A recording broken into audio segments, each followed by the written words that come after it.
بسم اللہ الرحمن الرحیم۔ دنیا داروں کی صحبت سے پرہیز کر، کیونکہ اگر تنگ دست ہوگا تو تجھے حقیر سمجھیں گے، اور اگر زیادہ مالدار ہوگا تو تجھ سے حسد کریں گے۔ مصائب کا مقابلہ صبر سے اور نعمتوں کی حفاظت شکر سے کرو۔ جو آدمی صبر اختیار کرتا ہے وہ کامیابی پاتا ہے، جو جلد بازی کرتا ہے وہ ٹھوکر کھاتا ہے۔ جو آدمی دوسرے لوگوں کے عیب کی تلاش میں رہتا ہے، اللہ تعالیٰ اس کے عیب ظاہر کر دیتا ہے۔ اپنے عیبوں پر نظر رکھ اور اپنے بھائی کے عیب چھپا تاکہ تو بے پردہ ہو جائے۔ جو آدمی اپنا راز محفوظ نہیں رکھ پاتا، وہ دوسروں کا کوئی راز کس طرح محفوظ رکھ سکتا ہے؟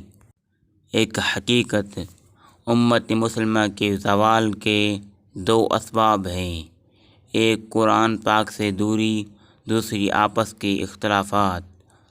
ایک حقیقت، اپنے ہر عمل سے پہلے اپنی نیت کا رخ درست کر لیجئے، اسے اللہ کے لیے خالص کر لیجئے، کیونکہ درست سمت ہی منزل تک لے جاتی ہے۔ نیک نیتی کا راستہ خیر کا راستہ ہے جو سیدھا رب کی رضا سے جا کر ملتا ہے۔ ایک حقیقت، خود غرض لوگ سائے کی طرح ہوتے ہیں، جو روشنی میں تو نظر آتے ہیں مگر اندھیرے میں غائب ہو جاتے ہیں۔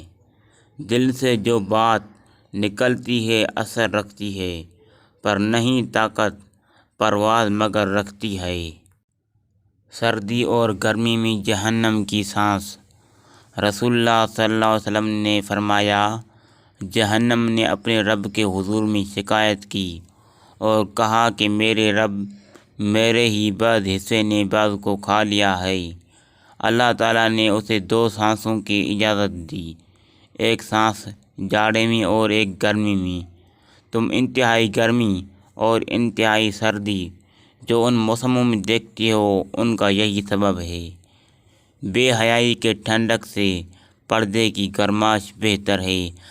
اگر ہماری ویڈیو اچھی لگی تو ہمارے چینل کو سبسکرائب کریں اور بیل آئیکن پر کلک کریں۔ جزاک اللہ۔